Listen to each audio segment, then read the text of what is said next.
ce débat, l'honorable député de Rimouski, Najat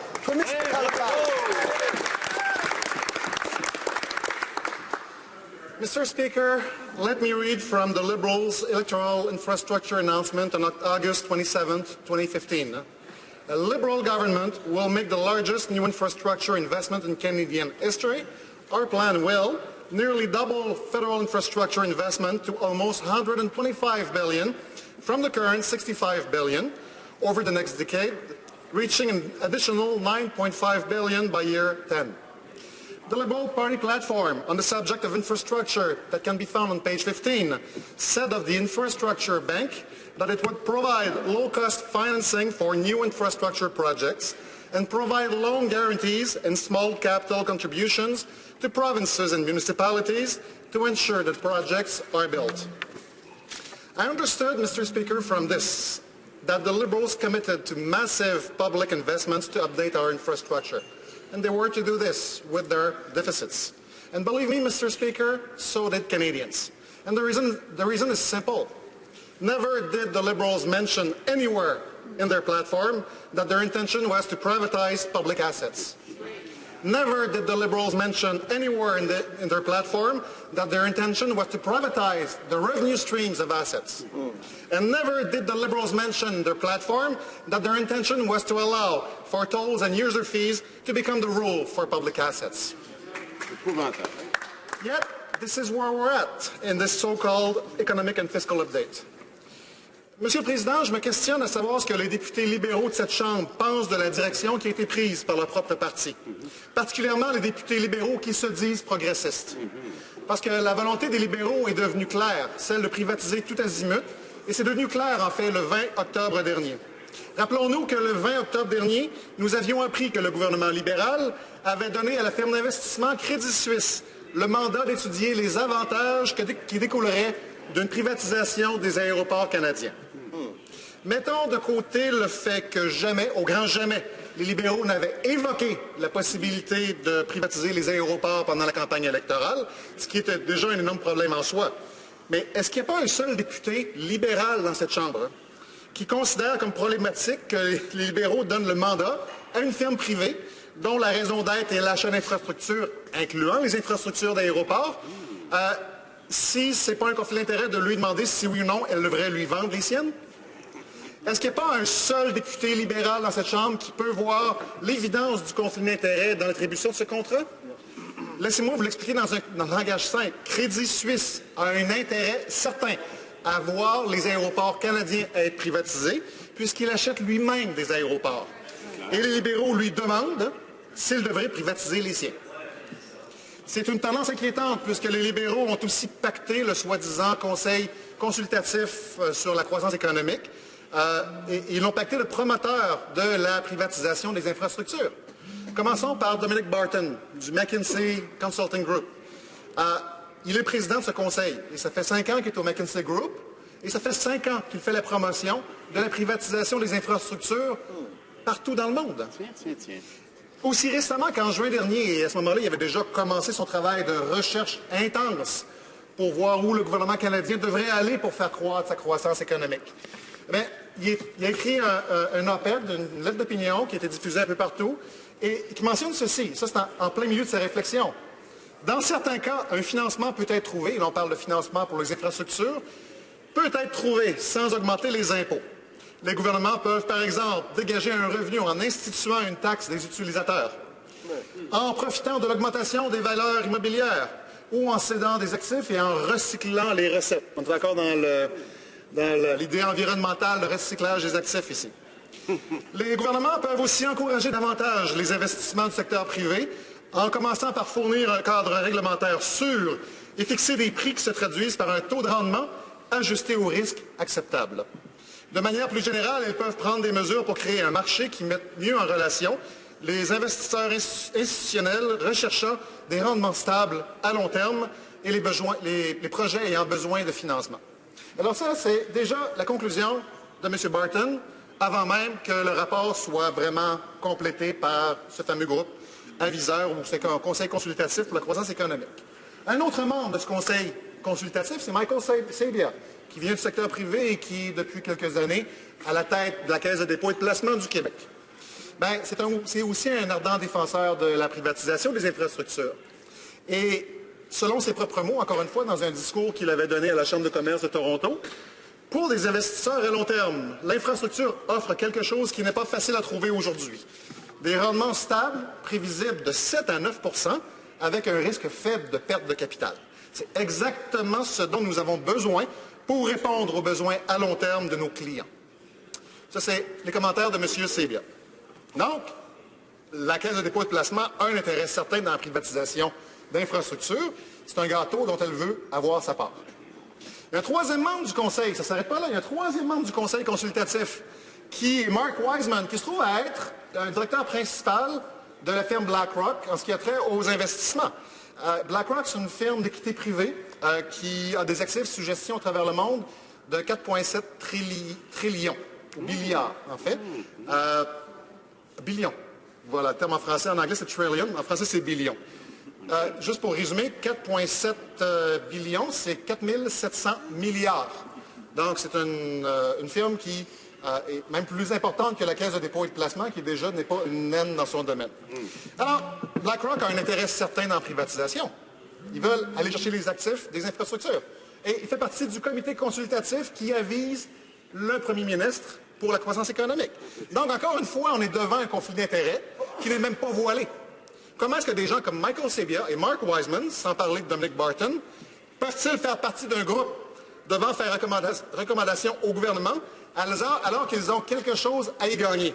Et pire encore, le 20 octobre dernier, ils ont effectivement déposé un rapport avec des recommandations qui, si elles devaient être appliquées, rapporteraient à leur firme des milliards en rendement et leur rapporteraient probablement des millions en bonus aussi. So, that leads us to the question of, what does the finance minister think of all this? Well, he was quoted in the Globe and Mail on October 20th, after the release of the Barton report, and he said, as we think about how best to amplify our impact on infrastructure investment in this country, we need to create ways for institutional investors to invest in our country. So we'll move forward in a way that will allow us to attract institutional money, and it's not conditional on any government activity around government assets. And let me translate this last bit because it's key. So we'll move forward in a way that will allow us to attract institutional money, and it's not conditional on any government activity around government assets. That means the exact same thing as we'll bring in the private sector to take over and control our highways, our ports, our airports, our water treatment plants, and we'll move the public sector out of the way. This is exactly what it means. With the economic and fiscal update, it becomes clear that it was a plan all along. Because now, with the Canadian Infrastructure Bank, which I'll call the Canadian Privatization Bank, that will be funded to the tune of $35 billion by the federal government, they're hoping to leverage $165 billion from the private sector. And as the Canadian Federation of Municipalities suspected, $15 billion of the funds promised to municipalities and communities will be hijacked to be put in this bank. Now there is the $200 billion question. How can you give these private investors a 7 to 9% return? Recall that this is what Michael Sebia would like to see. On their investments on highways, on ports, on airports, on water treatment plants, on power distribution and other public infrastructure. You know, those private investors, and yes, we're talking about pension funds, but we're talking about private equity firms, well, they won't invest out of the goodness of their heart. There may be some people in those organizations, companies are generous, but their investors will be looking for a return and a high return. So the math is simple. If you really have to impose tolls, you have to impose user fees in places where there were none. And where there are currently user fees, you need to jog them up to get the return that you want. So the next question is, who will invest in this privatization bank? Well, to hear liberals talk, you would think that it's only pension funds. Well, we'll ask the CPP to invest. We'll ask the Caisse de dépôt et de placement to invest. Well, as I said, BlackRock is a private equity firm. It's worth more than $4,700 billion in assets under management. And by a strange coincidence, they will actually be hosting a meeting in 2 weeks in Toronto of interested investors. That's a strange coincidence. And it's as much of a coincidence, I would say, as seeing Mark Wiseman of BlackRock being a part and a member of this advisory council on economic growth. So not only pension funds will be part of this privatization bank, so will be private equity funds, so will be banks. And obviously, if you open it to private equity funds, to banks in Canada, you have to open it to outside of the country as well. So welcome funds from all over the world, and I really think that Canadians were not looking forward to the possibility of Saudi Arabia owning Pearson Airport when they heard Liberals talking about infrastructure during the campaign. And by the way, this economic update also announces that Liberals will be looking at increasing threshold for review on foreign investment takeovers at $1 billion from the current $600 million. Once again, it's surely a coincidence, but this will mean that even more foreign takeovers will obviously be rubber-stamped and merely rubber-stamped, and there will be no oversight over them, especially those on infrastructure. So this fits very well with this privatization scheme that we're seeing. And finally, let's not forget the search for high returns usually also brings about boondoggles. And I will ask my Toronto colleagues to remember Highway 407. Et à mes amis de Montréal, je leur rappellerai les histoires du CHUM. Alors, comment est-ce qu'on en est venu à considérer aussi ouvertement la possibilité ou le besoin de privatiser nos infrastructures? Bien, Dominic Barton l'a dit jeudi dernier au Comité des finances, ce qu'il a dit au bout du compte depuis 5 ans. Je vais le dire en anglais parce qu'il l'a dit en anglais. Our view there is that we want to leverage private capital because we see the infrastructure gap being about $500 billion in Canada, and there is no way that public money can fill this gap. Oui, je suis d'accord avec lui pour dire que l'estimation de 500 milliards en déficit d'infrastructure est probablement correcte. C'est un chiffre sur lequel on peut s'entendre. Mais rappelons-nous que le taux d'impôt pour le profit des compagnies a été baissé par les différents gouvernements de 28 à 15 ce qui entraîne une perte annuelle au minimum entre 10 et 20 milliards par année, dépendamment des chiffres, ça c'est au minimum, et peut-être davantage.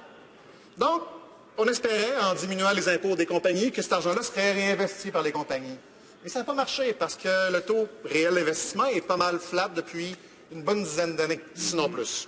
Alors, qu'est-ce qui s'est passé au bout du compte? On a des compagnies qui ont bénéficié depuis 15 ans de réductions massives d'impôts, des réductions d'impôts qui ont menotté la capacité fiscale des différents gouvernements, dont le gouvernement fédéral, pour investir dans des choses comme les infrastructures. Et ces compagnies qui ont profité largement des réductions d'impôts et qui n'ont pas réinvesti ces réductions d'impôts nous disent maintenant, on a l'argent pour venir vous aider avec vos infrastructures. Parce que le gouvernement ne peut plus rien faire. Et je vous pose la question, Monsieur le Président, qui a dit que le cynisme était chose du passé? Where was the promise of the Liberals of privatizing during the campaign? We never heard a word from the Liberals during the campaign. On the contrary, when we talked about tolls and Champlain Bridge, they said, there is no way that we will ever impose a toll on Champlain Bridge. And that might be true. But they will place a toll, and they will place a user fee on everything else. When did Liberals tell Canadians that they would actually, that instead of the public infrastructures they were promised and the public investments they were promised, they would actually pay user fees and tolls instead of seeing their taxes going where they should have gone? Never. And you know what? I can understand my conservative friends to be frustrated right now. And they have good reason to be, because what they are bringing forth is basically a conservative scheme. Let's not be blind about it. Except that in the last parliament, conservatives were not so bold as going that far, and now conservatives are doing the job for them. So I can understand why they would be frustrated, because that would fit perfectly in the conservative fiscal plan of years past. But now, we have what supposedly is a progressive government. We have a government that tries to convince Canadians that, you know what, signing on a trade agreement that was negotiated by conservatives is a progressive trade agreement.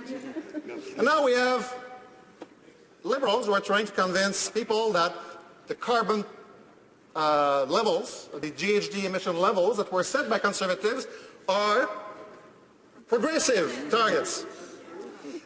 Well, I can't wait to see how they will be able to explain that the privatization scheme that they are putting forth right now is actually a progressive privatization scheme. Because that makes no sense. Yet liberals seem inclined right now to go where conservatives did not even dare to go. And that raises very important questions and very tricky questions that they will have to answer in the next few years. Because setting up this privatization bank won't be done tomorrow, even though we see elements right now in this budget. It won't be done even in the next few weeks or the next few months. It will take a while. And you can be sure that we'll be here watching what they're doing and denouncing what they're doing, because this is never what they intended to do during the campaign. Canadians deserve the truth.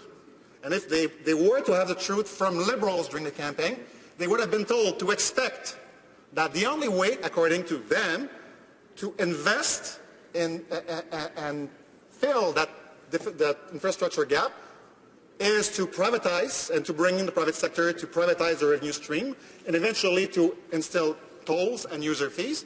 You can be sure that Canadians will have wondered, should I really vote for the Liberal Party? Of course not. So, je vais vous dire, Monsieur le Président, c'est une trahison. Les Canadiens auront raison de se sentir trahis. Ils auront raison de sentir qu'ils n'ont pas eu la vérité de la part de ce gouvernement. Ils auront raison de se poser la question lorsqu'ils auront à traverser l'autoroute 20, Highway 401, qu'ils verront que l'aéroport Pearson était vendu à un fonds d'investissement d'Arabie Saoudite. Est-ce que j'ai vraiment voté pour ça? Est-ce que j'ai vraiment accepté qu'un gouvernement aille dans cette direction? Lorsqu'on va voir le gouvernement essayer de soudoyer les provinces qui elles-mêmes sont prises à la gorge présentement au point de vue fiscal, et de dire, bien, écoutez, on va vous donner tant d'argent de ce fonds de privatisation, cette banque de privatisation. Vous allez privatiser votre réseau de distribution d'électricité. Comme ça, vous allez pouvoir avoir de l'argent pour investir ailleurs avec l'appui du secteur privé. C'est exactement ce qui est proposé dans cette banque d'investissement, Monsieur le Président. Et au moins, je donne crédit au ministre des Finances pour avoir au moins donné une partie de la vérité lorsqu'il disait que, et je vais répéter cette phrase parce que c'est incroyablement révélateur de, je ne veux pas utiliser un mot non parlementaire, mais du manque de sincérité dont fait preuve le Parti libéral. Qu'est-ce que les libéraux pensent que veut dire, et encore une fois je vais le dire en anglais, so we'll move forward in a way that will allow us to attract institutional money, which means pension funds, private equity and so on, and it's not conditional on any other government activity around government assets. Comment c'est peut-être plus clair que ça? Le ministre des Finances veut permettre l'entrée massive du secteur privé dans les infrastructures canadiennes et dit dans cette phrase qu'au bout du compte, le secteur public, le gouvernement, va s'écarter du chemin. C'est ce qui s'appelle privatisation. Et les libéraux auront à répondre à cette question de façon répétée au cours des prochains jours, des prochaines semaines, des prochains mois et des prochaines années. Et croyez-moi, nous serons dans leur chemin à chaque étape de ce projet de privatisation des infrastructures publiques. Bravo.